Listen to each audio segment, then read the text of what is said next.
A ver si John me pone...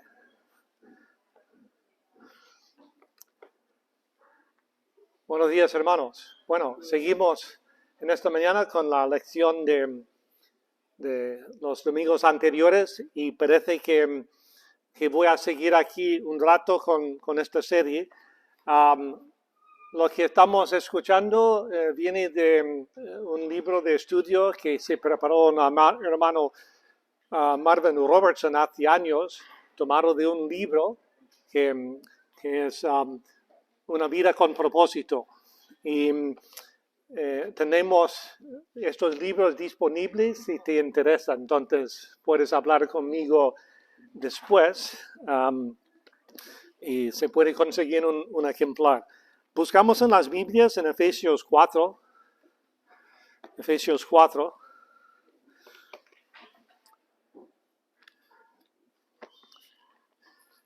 Y una breve introducción y luego oraremos.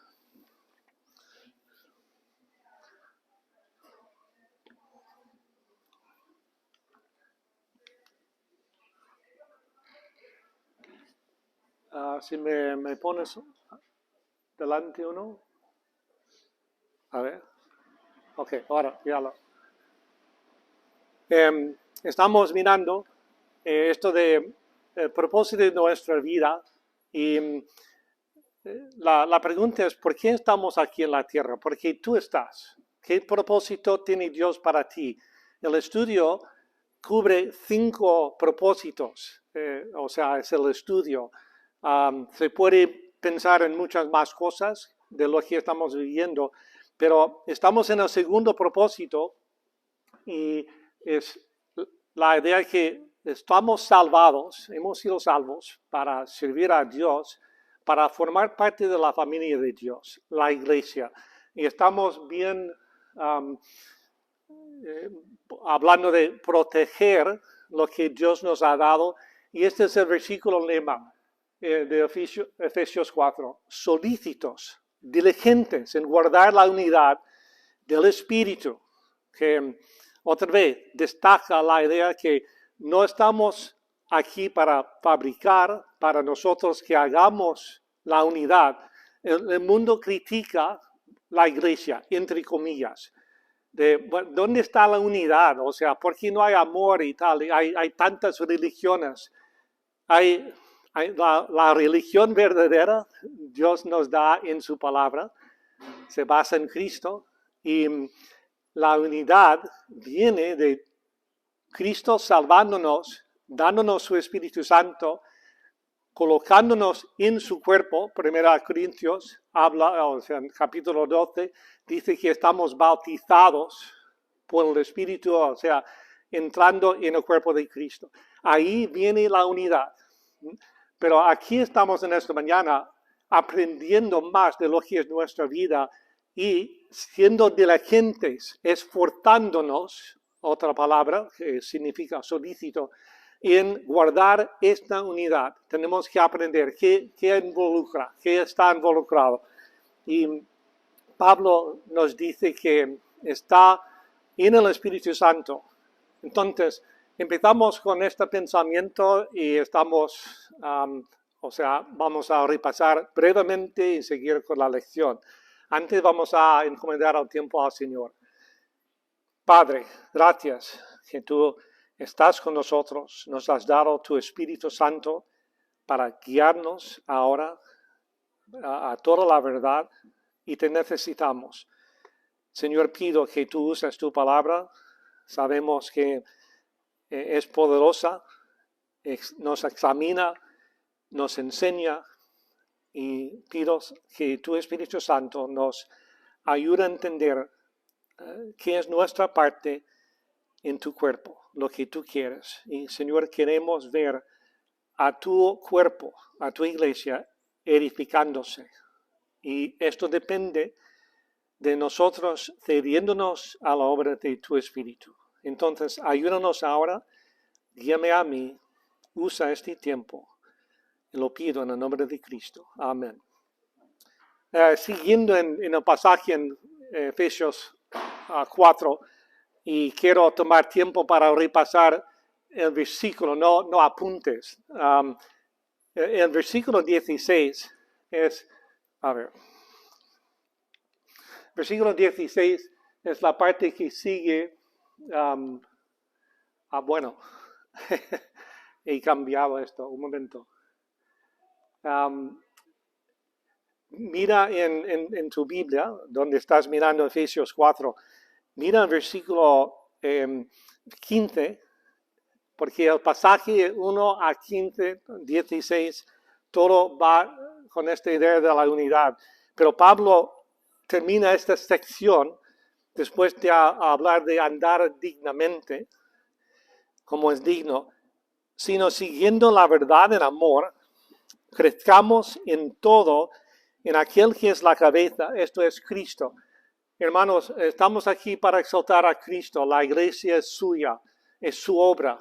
Entonces no estamos pensando en nuestros propios pensamientos de lo que es la iglesia, lo que debe ser. Podemos hablar de cómo decorar el local, pero cuando viene a lo que es formarnos a nosotros, a la imagen de Cristo, obedecer a Él, agradar a Él, a Dios, todo depende de su palabra enseñándonos, su doctrina. Y Pablo sigue diciendo, dice, la cabeza, esto es Cristo, de quien todo el cuerpo, bien concertado. Me encanta este pasaje porque como yo enseñaba biología, cuerpo humano me fascina y hay tantas ilustraciones en la palabra, pero está hablando del cuerpo de Cristo bien concertado. ¿Entiendes concertado? Concertar, de ahí viene la palabra concierto. Concierto, una orquesta que todos los instrumentos afinados juntos, tocando sus partes, produciendo música bella con gran armonía. Qué bien cuando los hermanos viven en armonía, como David dice en los Salmos, ¿no? Y, el cuerpo bien concertado y unido es juntado por un enlace. Hay ligamentos y todo. Yo tengo, estaba pensando esta mañana, hace 20 a casi 30 años, estaba esquiando aquí en Candanchú, me caí y rompí 3 ligamentos. Son los ligamentos que mantienen la clavícula para abajo. Si me ves sin camisa y todo esto, notarás que hay un bulto aquí. Yo tengo esta parte de la clavícula suelta. O sea, no me molesta, hago todo normal, pero no es normal. O sea, en algún momento esto va a tener su problema. Cuando ya tengo 110 años, voy a notarlo más, me dijo el médico hace 30 años. Pero, en fin, el cuerpo humano es increíble en cómo está todo unido entre sí. Y luego dice, siguiendo, por todas las coyunturas que se ayudan mutuamente, coyunturas, las articulaciones, como 2 o 3 cosas unidas, funcionando para crear movimiento en el cuerpo, es una maravilla. Y dice que se ayudan mutuamente.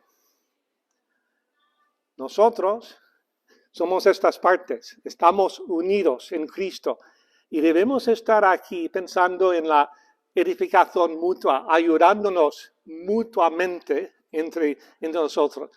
Según la actividad, sigue Pablo diciendo, versículo 16, según la actividad propia de cada miembro. El cuerpo humano se basa en que cada parte haciendo su parte, cada miembro haciéndolo, está diseñado para algo y está funcionando. Cuando no funciona, afecta el cuerpo de alguna forma, a veces más gravemente que en otras ocasiones. Esto no me molesta mucho, no afecta mucho el cuerpo, pero no es normal.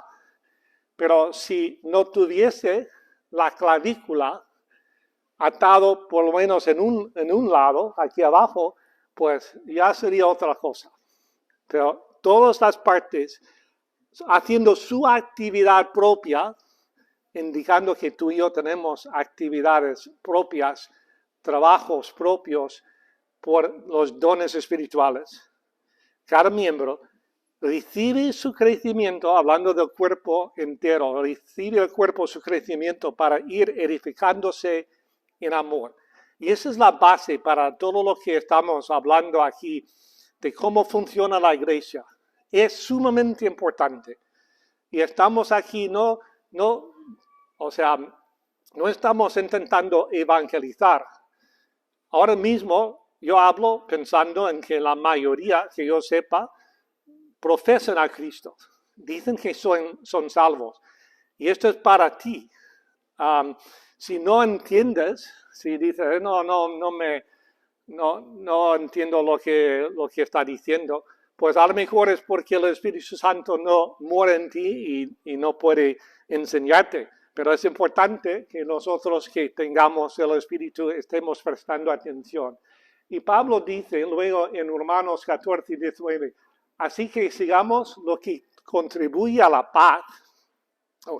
O sea, Pablo habla de la paz en el vínculo de este enlace de la paz. Y ahora Pablo dice, contribuye a la paz y la mutua edificación. Es que se repite este tema vez tras vez. Entonces, estamos hablando ahora que lo que vimos, tu responsabilidad. Esto es repaso, ¿no? Voy a ir rápidamente. Tu responsabilidad es la unidad de la iglesia. Debemos trabajar, esforzarnos para mantener. Es un tema sumamente importante.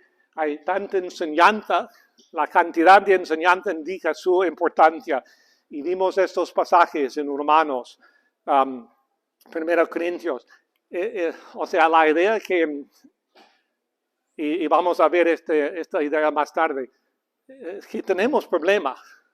El matrimonio, hombre y mujer, ¿no? O sea, esto cuesta mantener unidad, ¿no? Es trabajo. La Biblia no lo indica y dice que somos responsables de hacer nuestra parte. Luego tú añades niños a la ecuación y ya se complica aún más esta unidad.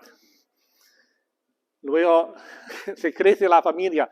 Luego añades muchos miembros de la familia espiritual y ya estamos hablando de multitudes de complicaciones, cosas que pueden pasar, roces y todo eso. Pero Dios dice que debemos nosotros esforzarnos para mantener, guardar esta. Y por eso hay tantas referencias en la Escritura sobre esta unidad. Entonces, voy a seguir. O sea, Cristo oró por esta unidad. Juan 17, esta oración debes estudiarlo, repasarlo muy de vez en cuando. Luego, la unidad es el corazón del compañerismo. Es la esencia de cómo Dios quiere que experimentemos esta vida juntos que tenemos. Y también referencia a Juan 17, él hablando de Dios y él siendo uno, y quiere que tengamos nosotros también esta unidad. En Efesios 4 es lo que estuvimos mirando ya. Nada en la tierra es más valiosa,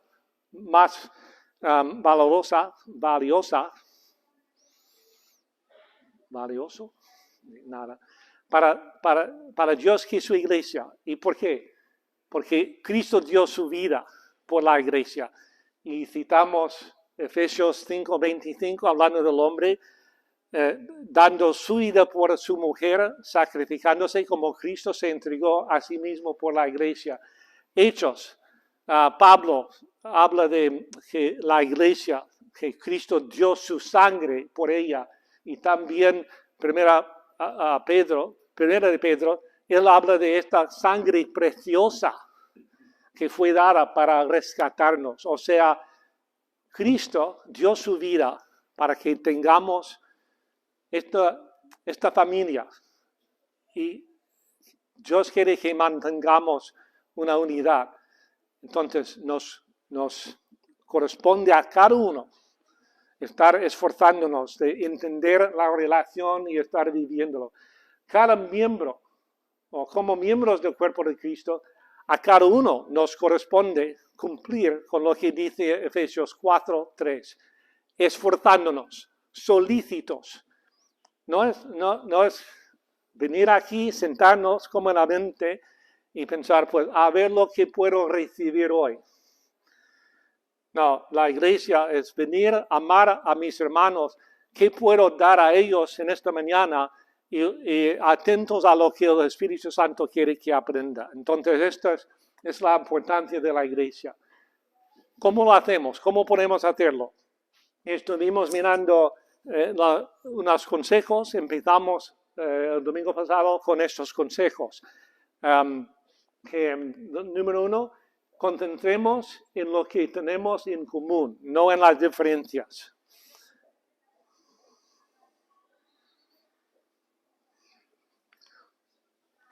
Lo que tenemos en común, Efesios 4, allí Pablo habla de un cuerpo, un espíritu, una misma esperanza, un Señor, una fe, un bautismo, un Dios y Padre de todos. Entonces, esta es la idea de la unidad, eso es lo que tenemos en común.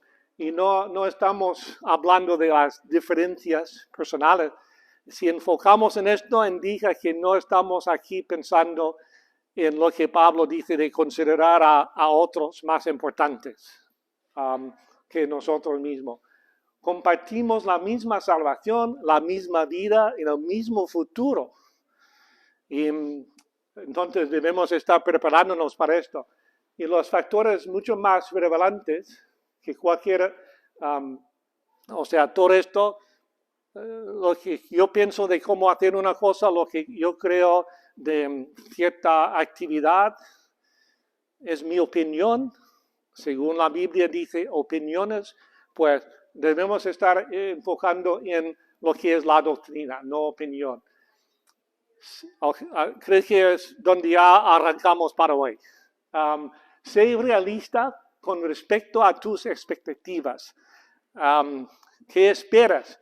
Alguna gente viene a la iglesia pensando, pues yo quiero recibir esto, quiero que esto me pase a mí. Y no están pensando en el propósito. Y luego cuando piensan en personas, dicen, pues, Dios quiere la verdadera comunión y es fácil desanimarnos, de ser desilusionados cuando no vemos la realidad de esto ocurriendo siempre. Esta unidad, ¿dónde está? No obstante, debemos seguir el ejemplo de Cristo y amar la iglesia pese a sus imperfecciones. Y vemos Cristo trabajando con sus discípulos. ¿Cómo les trataba? Eran hombres muy, bueno, que es la mejor, no tontas, sino muy cabezones, ¿no? Que siempre tenían sus ideas. Y claro, destaca Pedro en esto, en sus ideas y cómo hablaba de cosas. No es perfecta esta congregación, ni mucho menos, porque se compone de personas. Algunos creyentes te defraudarán y te decepcionarán, pero no es ninguna excusa para no tener comunión con ellos. ¿No estamos de acuerdo en todo? Bien, pero venir y discutirlo tampoco es la idea. El enfoque debe ser, ¿qué tenemos en común? Cristo debe ser exaltado. Estoy aquí para alabar a Él, amar a mi hermano, pese a lo que cree en todas las cosas. Y tenemos Romanos 12:3. Ahí Pablo habla de, porque está hablando, acaba de decir que debemos presentarnos como sacrificios a Él. Luego, versículo 3 introduce lo que es la parte sobre los dones. Y luego dice en versículo 3, Digo pues, por la gracia que me es dada, a cada uno que está entre vosotros, que no tenga más autoconcepto de sí que el que debe tener, sino que piense de sí con cordura, conforme a la medida de fe que Dios repartió a cada uno. Luego habla de dones espirituales. O sea, no debo tener un autoconcepto de mí. Primera Pedro habla de vestirnos en humildad, sometiéndonos el uno al otro. Muy, muy importante este concepto de someternos y humillarnos. Aquí están los versículos. La segunda parte de 1 Pedro 5, revestidos de humildad, porque Dios resiste a los soberbios y da gracia a los humildes. ¿Quieres sentir la gracia de Dios? ¿Quieres recibir una bendición de verdad cuando vienes a un culto? Pues nos vestimos de Cristo, nos humillamos y venimos con la idea de servir el uno al otro. Recuerda, son tu familia, nosotros somos familia. Aun cuando no actúen como deben o como tú esperas. Y ahí es un factor muy grande, que mi perspectiva de cómo debe ser un hermano. No estamos hablando de uno que está en desobediencia a algo muy, muy blanco y negro, doctrina bíblica en la palabra. Estamos hablando de opiniones, preferencias, no doctrina. Y si no estoy de acuerdo con las preferencias, no quiere decir que yo debo marcharme, debo mantener esta unidad. La realidad, recordemos que la iglesia está compuesta de pecadores de carne y hueso. Somos pecadores salvados por la gracia de Dios.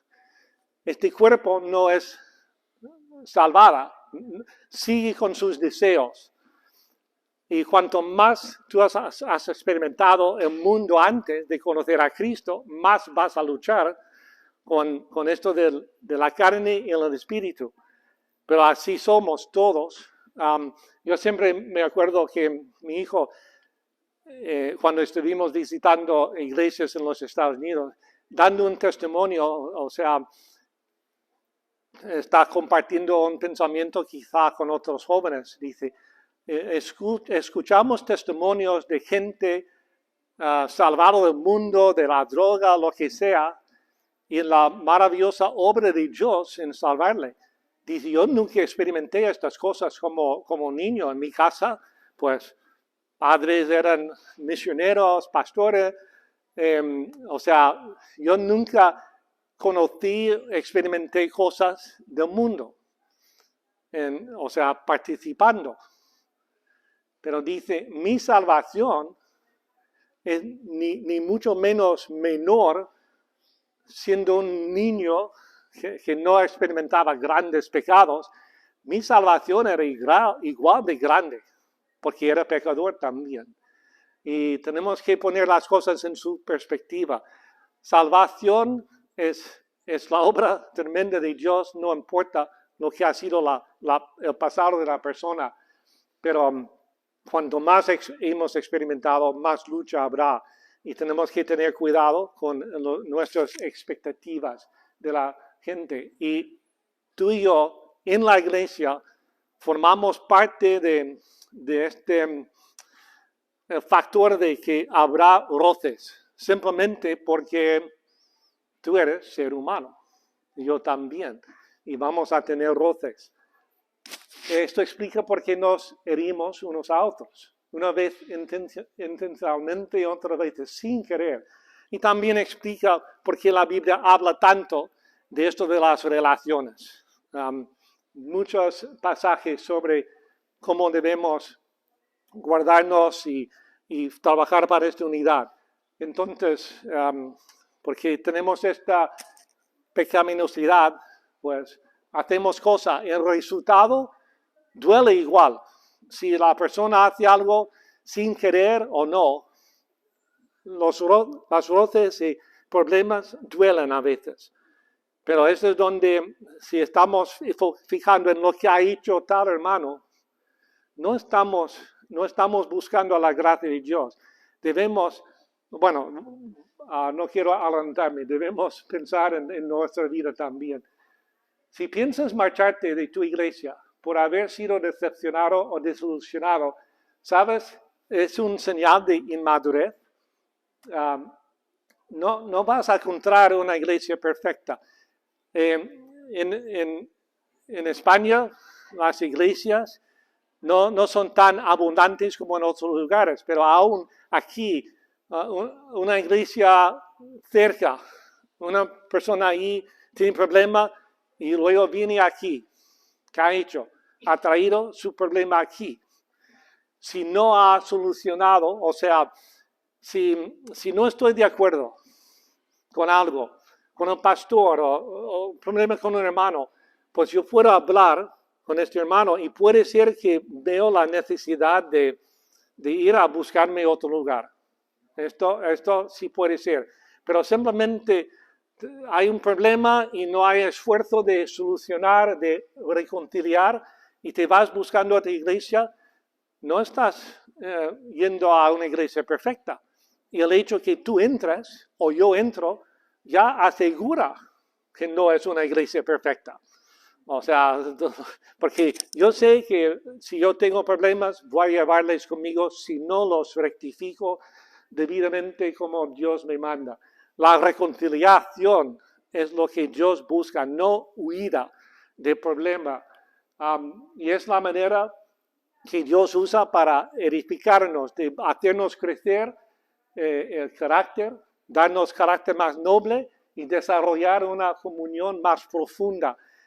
Y, no sé si lo has experimentado, pero si tú alguna vez has tenido un problema con una persona y lo has manejado bíblicamente y has visto a Dios obrar primeramente en ti, luego en otro, y ves una reconciliación, esto hace más fuerte la relación, como en cualquier sitio en el mundo. Dos personas que se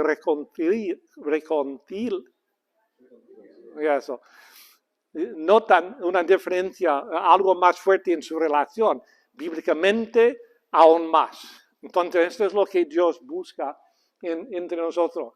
Y estamos mandados a nosotros, no como el mundo dice, bueno, yo puedo vivir con esta persona. No, mi vecino es un problema. Puedo vivir mi vida sin contacto con él. La iglesia no es así. Porque estamos mandados a venir, vivir en armonía entre nosotros y usa la palabra soportar. Soportar el uno al otro. Tengo que aprender a amar a mis hermanos. Y parte de esto es examinarme. Hay pasajes como, bueno, mencionamos más tarde esto de juzgar en uno al otro, no juzgues, Cristo dice.